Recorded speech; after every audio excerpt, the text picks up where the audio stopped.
Hello everyone, it's Jamal Thomas. Welcome to the Progressive Soapbox. So, let me check my volume. Guys, while I check my volume, I want to thank everyone who helps the channel. Your support is absolutely appreciated. Whether that's sharing, subscribing, liking, or supporting through Patreon, however you do it, thank you very much. Volume is good. Always check your mic.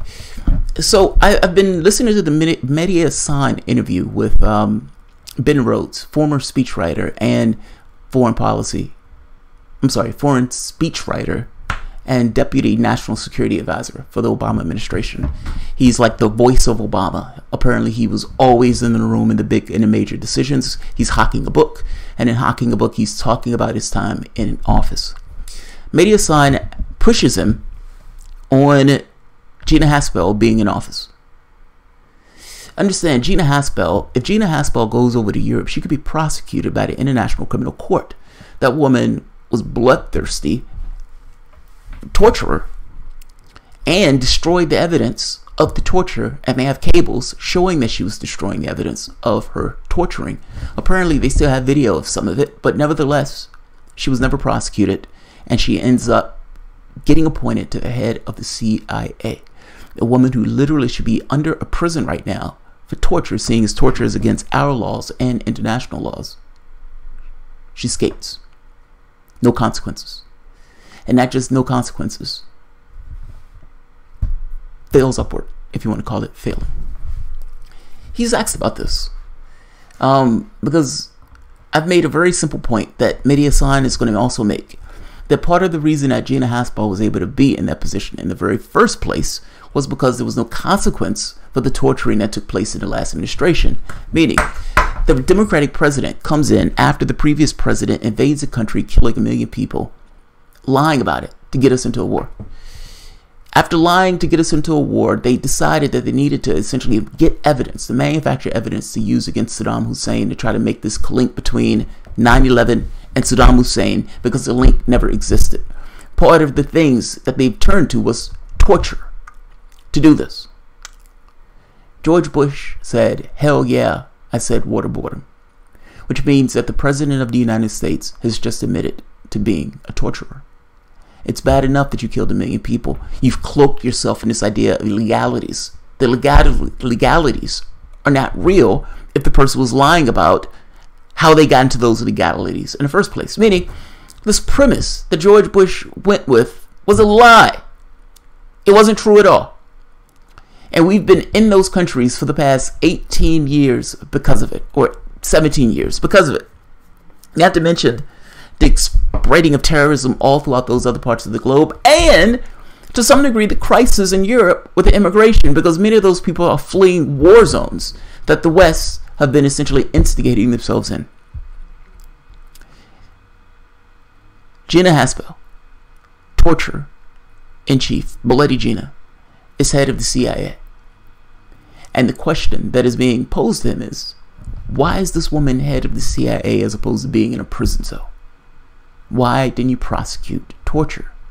If torture is against the law, why didn't you prosecute it? And let's look at it another way.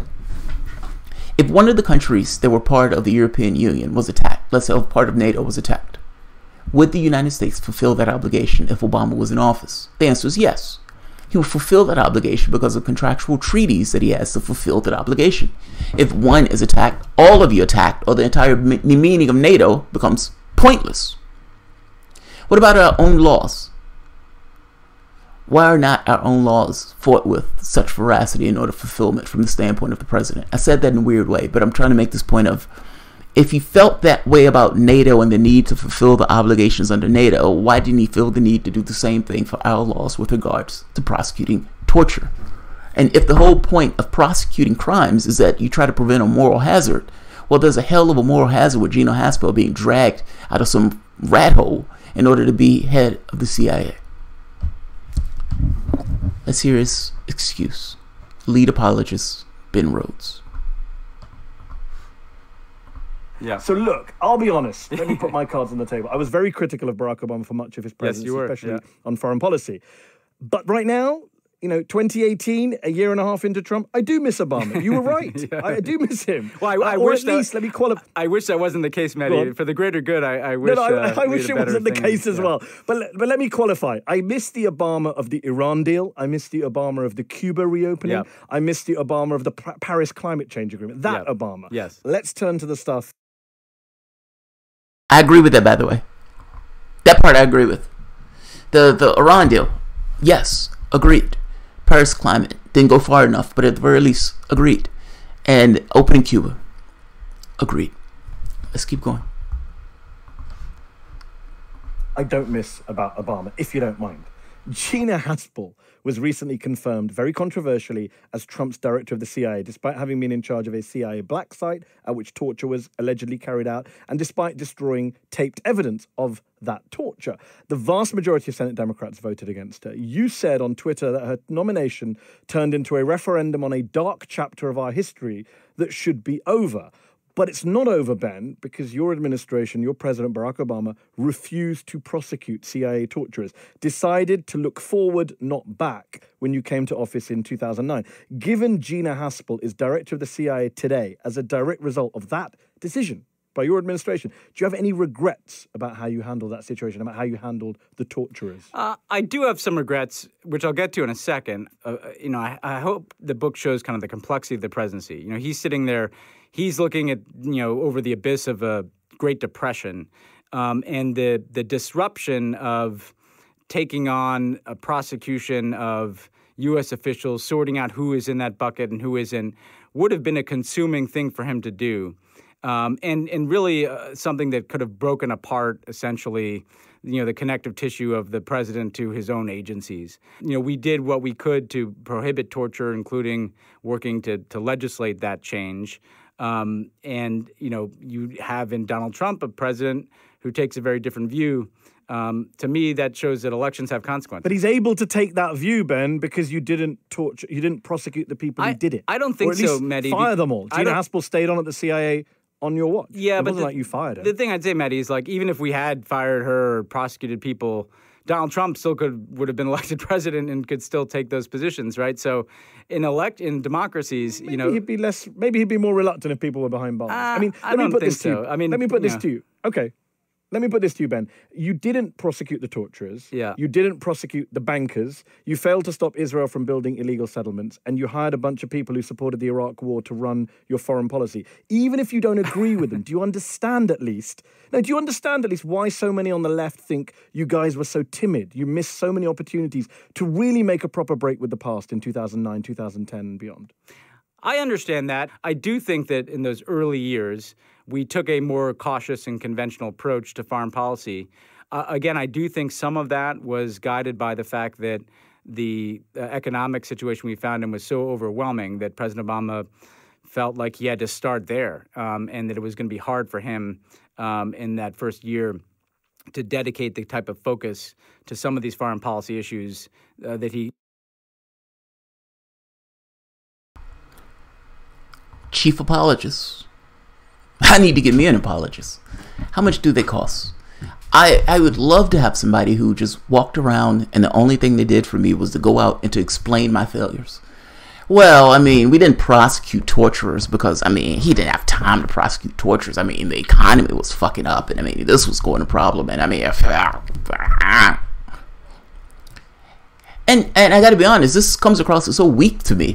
Mehdi Hasan is making a clear point of Gina Haspel, torturer-in-chief under the Bush administration, is now head of the CIA. Bloody Gina, head of the CIA. And part of the reason she's head of the CIA is because she's not sitting in a prison cell because you guys didn't prosecute her.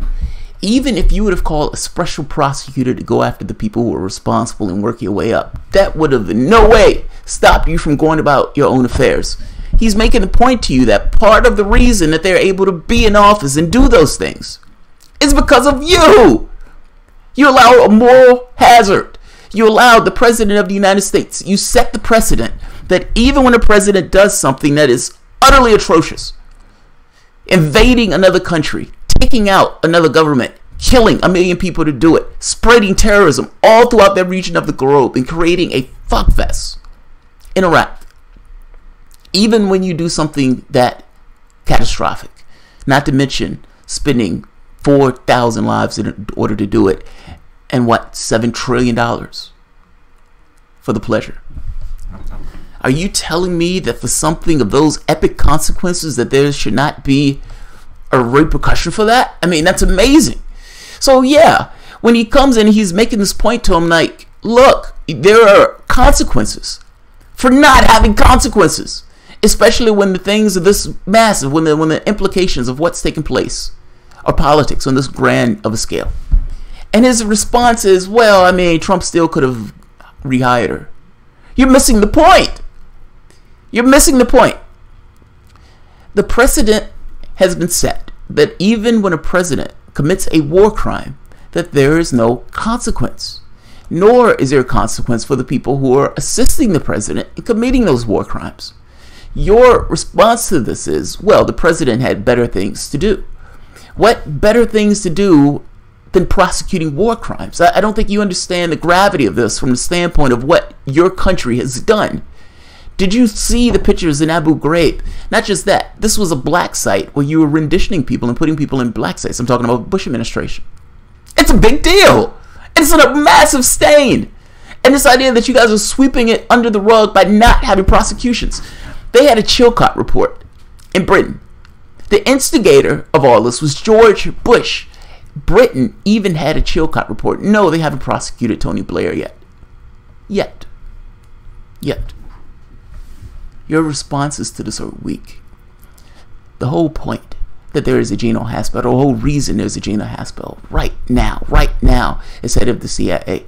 The whole reason that Donald Trump could run around talking about how awesome torture is because the last president that did it, you let slide. You didn't delegitimize it by prosecuting it. You didn't go after him. You should have sent your people after him with this understanding in the same way that you want to send people after Assad for chemical weapons. Chemical weapons, that's a no-no. Torture was also supposed to be a no-no. But you gave that a slide, didn't you? This is an apologist, Ben Rhodes. This is at the bottom of the video. You can see it for yourself. I am going to keep this one relatively short because I've already did one on this particular clip. I still have more. I've had a ton of these. I have one dealing with the DNC that I really want to get to. That's fascinating. I'll do that one after lunch. I'll be back probably after like an hour, so I want to take a lunch break. So I'll see you guys shortly, but this is Ben Rhodes apologizing and explaining and not fully grasping how the foreign policy failures of the Obama administration contributes to the criticism that the left has of the Obama administration. So in this very specific case, the whole cause and effect of not prosecuting the Bush administration for torture, not prosecuting Gina Haspel, ends up with another president who comes into office who uses the edifice that you've implicitly allowed to exist. Country didn't fall off a cliff, folks. It was built one brick at a time, with one administration at a time, and the failures and the foibles of one administration leading to the next. Obama assumed that Clinton would win. Shouldn't have made that assumption. I'll leave it here. Alright guys, if you enjoy the content, please feel free to share, like, subscribe, and of course, you can always support the Patreon. Thanks everyone.